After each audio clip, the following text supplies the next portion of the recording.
नमस्कार दोस्तों, मैं आर सरकार करंट अफेयर्स के इस नए वीडियो में आप सभी का स्वागत करते हैं। आज हम लोग जिन करंट अफेयर्स के प्रश्नों पर चर्चा करेंगे उसके बारे में देख लें कि किन किन बातों पर चर्चा करेंगे। करंट अफेयर्स से संबंधित किन किन प्रश्नों को देखेंगे, ठीक है।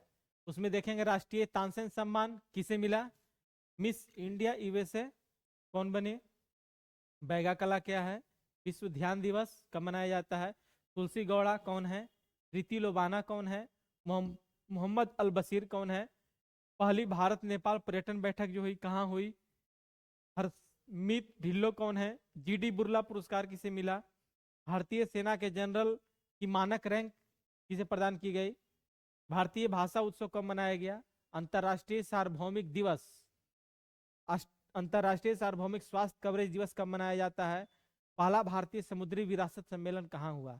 इन सब महत्वपूर्ण बिंदुओं पर हम लोग चर्चा करेंगे। आइए एक एक करके देखते हैं प्रश्नों को। पहला प्रश्न है, राष्ट्रीय तानसेन सम्मान 2023 किसे दिया गया। देखिए, यह 2024 में मिला है, लेकिन यह 2023 वाला संस्करण ही है, ठीक है। तो राष्ट्रीय तानसेन सम्मान 2023 किसे दिया गया, पंडित स्वप्न चौधरी को। किसे दिया गया, पंडित स्वप्न चौधरी को दिया गया। राष्ट्रीय तानसेन सम्मान की स्थापना जो है यह 1980 में हुई है। मध्य प्रदेश सरकार के द्वारा यह जो है शुरू किया गया सम्मान है, तानसेन सम्मान, ठीक है, जिसकी शुरुआत जो है 1980 में हुई है। इसकी स्थापना मध्य प्रदेश सरकार द्वारा संगीत सम्राट तानसेन के नाम से की गई है, जो भारतीय शास्त्रीय संगीत के क्षेत्र में सर्वोच्च राष्ट्रीय संगीत सम्मान है।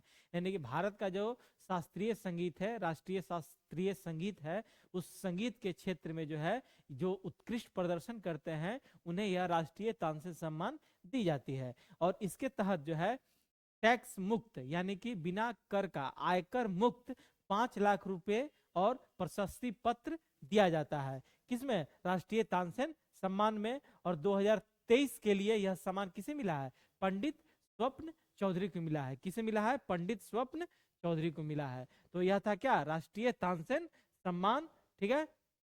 अगला प्रश्न है, मिस इंडिया यूएसए 2024 की विजेता कौन है। मिस इंडिया यूएसए 2024 की विजेता कैटलिन सैंड्रा नील। कौन, कैटलिन सैंड्रा नील है। यह मिस इंडिया यूएसए जो प्रतियोगिता है यह एक सौंदर्य प्रतियोगिता है, ब्यूटी की प्रतियोगिता है, सुंदरता की प्रतियोगिता है, जिसकी शुरुआत 1980 में हुई थी। कब हुई थी, 1980 में हुई थी। जिसका आयोजन कहाँ हुआ है, यह भारत मिस इंडिया यूएसए जो प्रतियोगिता हुई है इसका आयोजन न्यू जर्सी अमेरिका में है, वहां पर हुई है। जिसके विजेता कौन है, कैटलिन सैंड्रा नील, जो भारतीय मूल की हैं। कहाँ की हैं, भारतीय मूल की हैं, लेकिन नागरिक कहाँ की हैं, अमेरिका की हैं, ठीक है। और उप विजेता कौन है, निराली देसिया, यह भी भारतीय मूल की हैं, अमेरिकी नागरिक हैं। तो मिस इंडिया यूएसए यानी कि भारतीय मूल की जो है वह यूएसए में जो है जो रह रही हैं लोग, ठीक है, उनमें चुना जाता है मिस इंडिया यूएसए। तो यह था क्या, मिस इंडिया यूएसए 2024 की विजेता कौन है, कैटलिन सैंड्रा नील। अगला प्रश्न है, हाल ही में प्रसिद्ध वैगा आदिवासी कलाकार जोधैया बाई, वैगा आदिवासी कलाकार जोधैया बाई का निधन हो गया, इनका संबंध किस राज्य से है। तो देखिए जोधैया बाई जो है यह जो है मध्य प्रदेश से इनका संबंध है, ठीक है। मध्य प्रदेश में वैगा आदिवासी समुदाय है, ठीक है। उन्हीं की कलाकार है कौन, जोधैया बाई, जिनका जो है निधन हो गया, ठीक है। यह जो है वैगा कला वहां का वैगा आदिवासियों का एक कला है, वैगा कला, ठीक है। जैसे भारत में बिहार में अपने बिहार में मधुबनी कला है, ठीक है, कलम है, ठीक है। तो इसी प्रकार जो है वहां के आदिवासियों का एक कला है जिसका नाम है वैगा कला, जो मुख्य रूप से मध्य प्रदेश के वैगा आदिवासी समुदाय से संबंधित है। इस वैगा कला में कपड़े एवं कागज पर, किस पर, कपड़े एवं कागज पर चित्रकारी की जाती है, ठीक है। लकड़ी की नक्काशी की जाती है।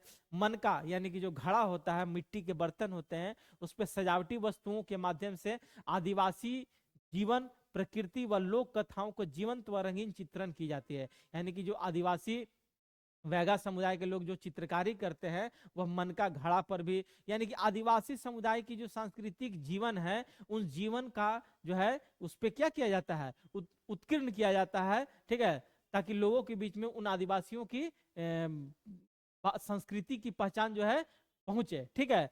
और यह था बैगा कला, और इसी बैगा कला के लिए जो है जोधैया बाई को क्या हुआ था, पुरस्कार पद्मश्री का अवार्ड भी मिला हुआ था, ठीक है, जिनका हाल ही में निधन हो गया। जोधैया बाई को वर्ष 2023 में पद्मश्री और 2022 में इन्हें नारी शक्ति पुरस्कार से मिल चुका है, ठीक है।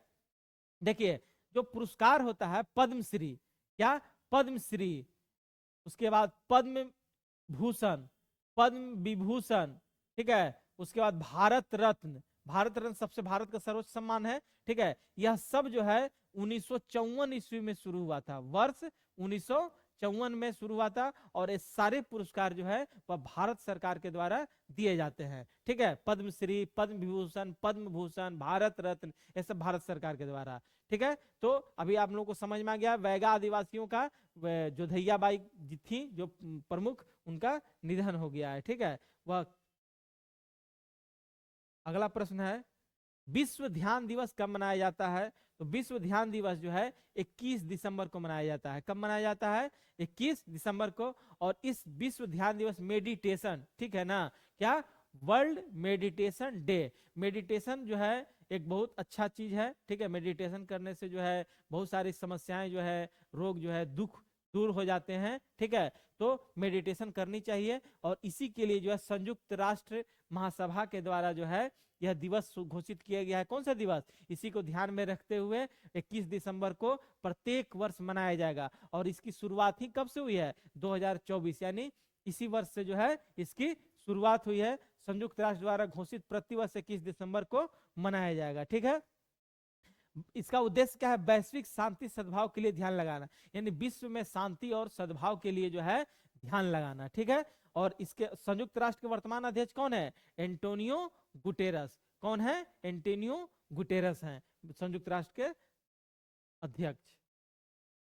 अगला प्रश्न है हाल ही में तुलसी गौड़ा का निधन हुआ, इनका संबंध किससे, पर्यावरण विषय। अभी हम लोगों ने जोधैया बाई के बारे में पढ़ा, उनका निधन हो गया था, जो बैगा कला से संबंधित थी, ठीक है, बैगा आदिवासी समुदाय की बैगा कला जो है उनसे संबंधित थी। अब तुलसी गौड़ा जो है इनका भी निधन हो गया। तो तुलसी गौड़ा कौन है, एक पर्यावरणविद थी, कौन थी, पर्यावरणविद, यानी कि पर्यावरण का संरक्षण करने वाली थी, ठीक है। इन्हें तुलसी गौड़ा को जंगल का विश्व कोश और पेड़ों की माँ कहा जाता है। क्या कहा जाता है इन्हें, पेड़ों की माँ, जंगल का विश्व कोश, पेड़ों की माँ यानी कि पेड़ की रक्षा करती थी, ठीक है, उसका संरक्षण करती थी, इसलिए इनको पेड़ों की माँ कहा जाता है, क्योंकि माँ जो है अपने बच्चों का क्या करती है, संरक्षण करती है। और जंगल का विश्व कोश। वर्ष 1986 में इंदिरा प्रियदर्शनी वृक्ष मित्र पुरस्कार जो है इन्हें मिला था। जब इंदिरा प्रियदर्शनी वृक्ष मित्र जो पुरस्कार है यह 1986 में ही शुरू हुआ था। कब हुआ था, 1986 में ही शुरू हुआ था, और पहला ही बार इन्हें तुलसी गौड़ा जी को जो है यह पुरस्कार मिला था। और यह 86 वर्ष की उम्र में ही निधन हुआ है इनका, किनका, तुलसी गौड़ा जी जो हैं इनका 86 वर्ष की उम्र में निधन हो गया है। और वर्ष 2020 में पद्मश्री से सम्मानित किया जा चुका है। इन्हें जो है वर्ष 2020 में पद्मश्री का अवार्ड मिल चुका है। जैसे जोधैया बाई को भी पद्मश्री का अवार्ड मिला था, ठीक है, उसी प्रकार जो है इन्हें पद्मश्री का अवार्ड मिला हुआ है, ठीक है। तुलसी गौड़ा को इनका भी निधन हो गया। अगला प्रश्न है भारत के लिए गूगल ने किसे अपना नया कंट्री मैनेजर एवं उपाध्यक्ष नियुक्त किया है। देखिए गूगल जो है सर्च इंजन है, ठीक है, और इसके लिए क्या करता है गूगल कि अलग अलग देशों के अलग अलग प्रमुख बनाए जाते हैं। तो अभी हाल ही में जो है भारत के लिए गूगल ने अपना नया कंट्री मैनेजर प्रीति लोबाना को नियुक्त किया है। किन्हें नियुक्त किया है, प्रीति लोबाना को। इनसे पहले संजय गुप्ता थे, कौन थे, संजय गुप्ता, लेकिन अब कौन नियुक्त हुई है, प्रीति लोबाना। अगला प्रश्न है सीरिया में अंतरिम सरकार के कार्यवाहक प्रधानमंत्री के रूप में कौन नियुक्त है, मोहम्मद अल बशीर। देखिए अभी हाल ही में सीरिया में जो है गृह युद्ध हो गया है। अभी बहुत सारे देशों में इस प्रकार के गृह युद्ध हुए हैं, जैसे कि श्रीलंका है, अफगानिस्तान है, बांग्लादेश है, सब अलग अलग देशों में इस प्रकार के गृह युद्ध हो रहे हैं। तो सीरिया में भी जो है क्या हुआ, गृह युद्ध हुआ। और यह गृह युद्ध जो है वहां के जो पूर्व राष्ट्रपति थे बशर अल असद, इनको वहां के विद्रोही जो है, जो विद्रोह किए, गृह युद्ध में वहां भाग लिए, वह जो है यह मोहम्मद अल बशीर के समर्थक थे। ठीक है, कौन थे? मोहम्मद अल बशीर के समर्थक थे। और इन्हें जो है देश छोड़कर क्या हुआ, भागना पड़ा। और देश छोड़कर भागकर यह कहाँ शरण लिए? रूस में। जैसे अभी हाल ही में बांग्लादेश की प्रधानमंत्री शेख हसीना भागकर कहाँ शरण ली? भारत में शरण ली। उसी प्रकार जो है बशर अल असद जो है, जो वहां के सीरिया के जो राष्ट्रपति थे, या भागकर कहाँ? रूस में लिए। ठीक है, तो सीरिया के अंतरिम सरकार के लिए इन्हें कार्यवाहक प्रधानमंत्री के रूप में नियुक्त किया गया है। ठीक है, किन्हें? मोहम्मद अल बशीर को। अगला प्रश्न, पहली भारत नेपाल पर्यटन बैठक 2024 कहां हुई? देखिए, भारत व नेपाल पर्यटन जो है, पर्यटन का मतलब समझते हैं, पर्यटन क्या होता है? लोग जो है एक दूसरे के, जैसे राज्यों में भी एक राज्य से दूसरे राज्य के जो पर्यटन है, उस वहां पर कुछ उस तरह का स्थल है जिसे लोग देखना चाहते हैं, जाते हैं, देखते हैं। उसी प्रकार दो देशों के बीच में भी पर्यटनीय स्थल होता है। ठीक है, हमारा बिहार में राजगीर जो है बहुत बड़ा पर्यटन स्थल है। ठीक है, तो भारत और नेपाल के बीच पर्यटन बैठक जो हुई है, यह काठमांडू में हुई है। पहला ही यह इस तरह का पहला आयोजन था। कहाँ आयोजन हुआ? काठमांडू में। इसका आयोजन कौन था? तो नेपाल में जो भारत का जो दूतावास है, ठीक है, वह दूतावास और नेपाल पर्यटन बोर्ड, कौन? नेपाल का अपना जो पर्यटन बोर्ड है और भारतीय दूतावास जो नेपाल में है, इन दोनों ने मिलकर इसका आयोजन किया। इसका उद्देश्य क्या था? तो उद्देश्य था पर्यटन को बढ़ावा देना। भारत और नेपाल के बीच जो पर्यटन है, उस पर्यटन को बढ़ावा देना। ठीक है, इसके साथ साथ अभी प्रयागराज में क्या हो रहा है? महाकुंभ हो रहा है। उस महाकुंभ को में लोगों को आने के लिए, या फिर वहां की जो बातें हैं जो होंगी कुंभ में, उसको बढ़ावा देना। ठीक है, अगला प्रश्न है, संयुक्त राज्य अमेरिका में नागरिक अधिकारों से संबंधित सहायक अटॉर्नी जनरल किसे नियुक्त किया गया है? देखिए, यूएसए में नागरिक अधिकारों से, यानी कि जो सिविल लोगों, नागरिकों का जो अधिकार है, राइट है, उससे संबंधित अटॉर्नी जनरल जो है किसे नियुक्त किया गया? हरमीत ढिल्लो के। मैंने जो है पिछली क्लास में बताया था कि यह हरमीत ढिल्लो जो है ट्रंप, कौन? ट्रंप 2.0। ठीक है, ट्रंप का 1 कार्यकाल था, दूसरी कार्यकाल के लिए अमेरिका के राष्ट्रपति निर्वाचित हुए हैं। ठीक है, तो हरमीत ढिल्लो को जो है अटॉर्नी जनरल नियुक्त किए हैं। ठीक है, कि इससे पहले जो है जय भट्टाचार्य को भी इन्होंने नियुक्त किया था। किन्हें? ट्रंप 2.0 में जय भट्टाचार्य भी नियुक्त हो चुके हैं, जो भारतीय मूल के हैं। ये भी हरमीत ढिल्लो भी क्या है? भारतीय मूल की हैं। ठीक है, लेकिन अमेरिकी नागरिक हैं। ठीक है, इन्हें डोनाल्ड ट्रंप 2.0 में नियुक्त किया गया है। इन्हें नागरिक स्वतंत्रता की रक्षा के लिए ख्याति प्राप्त है। यानी कि इन्हें जो अमेरिका में जो नागरिक अधिकारों की जो रक्षा है, वह उससे सफल बनाने में हरमीत ढिल्लो का प्रमुख योगदान है। इसीलिए जो है ट्रंप के सरकार में इन्हें जो है नागरिक अधिकारों की सुरक्षा से संबंधित अटॉर्नी जनरल नियुक्त किया गया है। ठीक है, अगला प्रश्न है, वैज्ञानिक अनुसंधान के लिए जीडी बिरला पुरस्कार, कौन पुरस्कार? जीडी बिरला पुरस्कार 2024 किसे मिला? देखिए, वैज्ञानिक अनुसार साइंटिफिक रिसर्च जो होता है, उस रिसर्च के लिए जीडी बिरला पुरस्कार जो है प्रोफेसर सुबी जैकब जॉर्ज को मिला। किसे मिला? प्रोफेसर सुबी जैकब जॉर्ज को। यह पुरस्कार, जीडी बिरला पुरस्कार के बारे में हम लोग जानकारी ले लें। इसकी शुरुआत वर्ष 1991 में हुई थी और यह के बिरला फाउंडेशन के द्वारा दिया जाता है। यह जो पुरस्कार है, जीडी बिरला पुरस्कार, के बिरला फाउंडेशन के द्वारा दिया जाता है और इस वर्ष इसे सुबी जॉर्ज जैकब को दिया गया है। इसमें 5 लाख रुपया व प्रशस्ति पत्र मिलता है।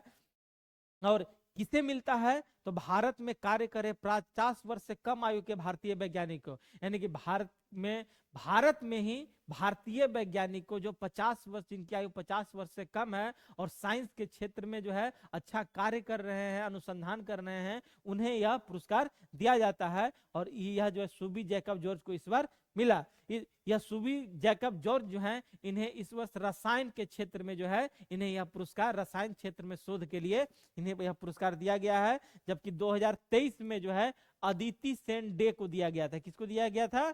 अदिति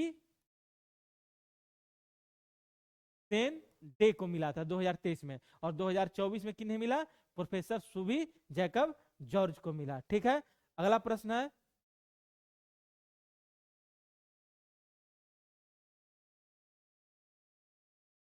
अगला प्रश्न है, किस देश के सेना अध्यक्ष को भारतीय सेना के जनरल की मानक रैंक प्रदान की गई है?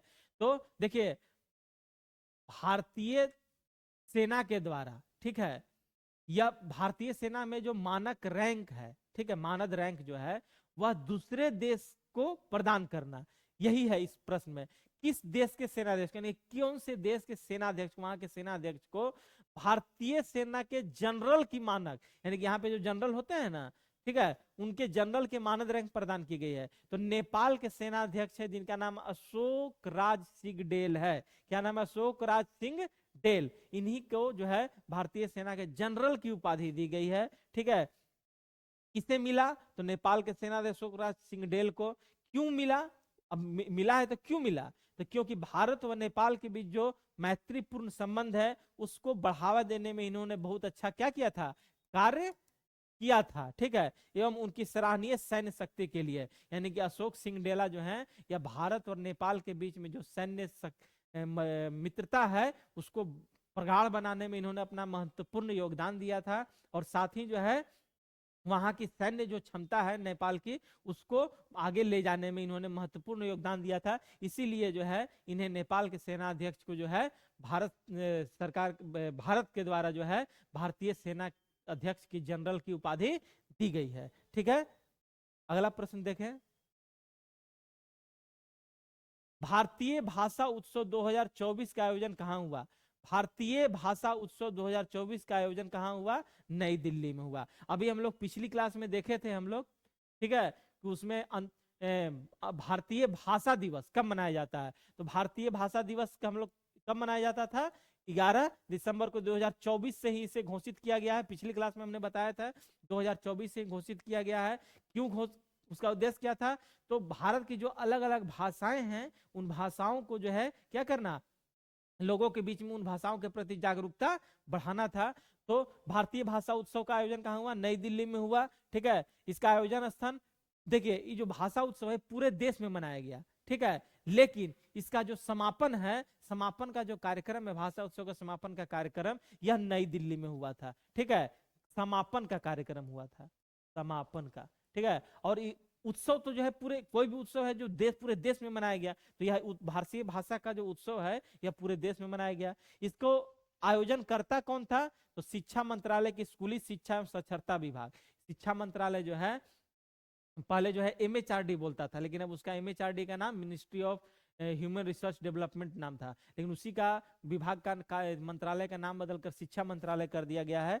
शिक्षा मंत्रालय के स्कूली शिक्षा मंत्रालय में भी अलग अलग विभाग है, उसमें जो विभाग है स्कूली शिक्षा और साक्षरता विभाग, उसके द्वारा इसका आयोजन हुआ था। उद्देश्य क्या है? कि भाषाई विविधता को बढ़ावा देना, उसका जश्न मनाना, यानी कि हमारे देश में जो अलग अलग भाषा है उस भाषा को, भाषाई जो विविधता है उसको क्या करना, बढ़ावा देना, और उसके लिए उत्सव के रूप में जश्न मनाना, ठीक है। और यही 11 दिसंबर को जो है प्रत्येक वर्ष भारतीय भाषा दिवस मनाया जाता है। यह भारतीय भाषा उत्सव था और 11 दिसंबर को भारतीय भाषा दिवस है। विषय क्या था? भाषाओं के माध्यम से एकता, यानी कि भाषाओं के माध्यम से हम लोग एकता में रहें, ठीक है, एक सूत्र में रहें। यह उत्सव प्रसिद्ध तमिल महाकवि सुब्रमण्यम भारती की जयंती पर मनाया गया। हमने ये भी बताया था कि 11 दिसंबर को जो भारतीय भाषा दिवस जो मनाया जाता है, यह भाषा दिवस जो है किनकी जन्म जयंती पर? तो सुब्रमण्यम भारती के जन्म जयंती पर मनाया जाता है। अगला प्रश्न, अंतरराष्ट्रीय सार्वभौमिक स्वास्थ्य कवरेज दिवस। देखिए,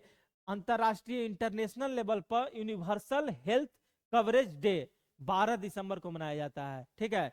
यूनिवर्सल हेल्थ कवरेज डे कब मनाया जाता है?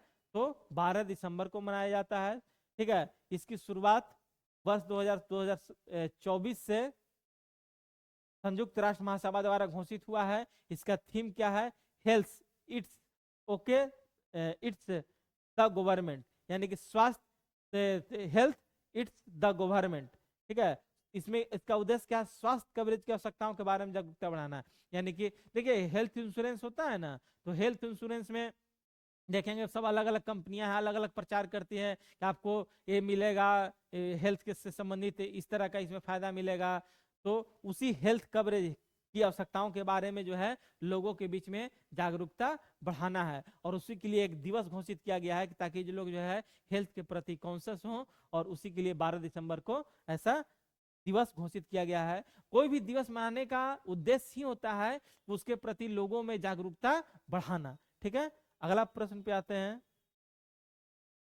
पहला भारतीय समुद्री विरासत सम्मेलन, पहला भारतीय समुद्री विरासत सम्मेलन 2024 कहाँ आयोजित हुआ? तो यह आयोजित हुआ नई दिल्ली के यशोभूमि कन्वेंशन सेंटर में। यह पहला ही संस्करण था, पहला संस्करण था भारतीय समुद्री विरासत। समुद्री विरासत कहने का मतलब समुद्र का जो विरासत है, ठीक है, विरासत कहने का मतलब जो हेरिटेज, जो प्राचीन काल की जो है, ठीक है, या फिर जो चला आ रहा है उसको संरक्षित करना। ठीक है, ऐसा नहीं कि जो पुराना हो गया उसको जो है खराब कर दिए, बेच दिए, इधर कर दिए, उधर कर दिए, उस पर ध्यान नहीं दे रहे हैं। जो हेरिटेज है उसको संभाल के रखा जाता है ताकि आने वाली पीढ़ियां उसके बारे में जाने। तो इसी के लिए जो है समुद्री विरासत सम्मेलन जो है पहला संस्करण मनाया गया, कहाँ? नई दिल्ली में, जिसका उद्देश्य था भारत की समुद्री परंपराओं पर चर्चा करना, यानी कि भारत की जो समुद्री परंपरा जो चली आ रही है उसको संरक्षित करना और लोगों को इसके बारे में बताना। ठीक है, जो कहाँ आयोजित हुआ? नई दिल्ली में आयोजित हुआ। और हर सुबह एक नया अवसर है, बस खुद पर विश्वास रखें। ठीक है, और खुद पर विश्वास रखें ताकि जो है जीवन में आगे बढ़ें, और आप जिस चीज की तैयारी कर रहे हैं उस तैयारी में आप सफल हो। इसलिए हर सुबह जो है एक प्रण लीजिए, तैयारी कीजिए, अच्छे से पढ़िए। ठीक है, और हमारा करंट अफेयर्स का वीडियो अगर आप लोगों को अच्छा लग रहा है तो चैनल को सब्सक्राइब करें, लाइक करें और हमारे वीडियो को शेयर जरूर करें। ठीक है, और मिलते हैं आप लोगों से अगली क्लास में करंट अफेयर्स के नए नए प्रश्नों के साथ, नए नए टॉपिक के साथ। ठीक है, तब तक आप लोग अच्छे से पढ़िए। धन्यवाद, थैंक यू।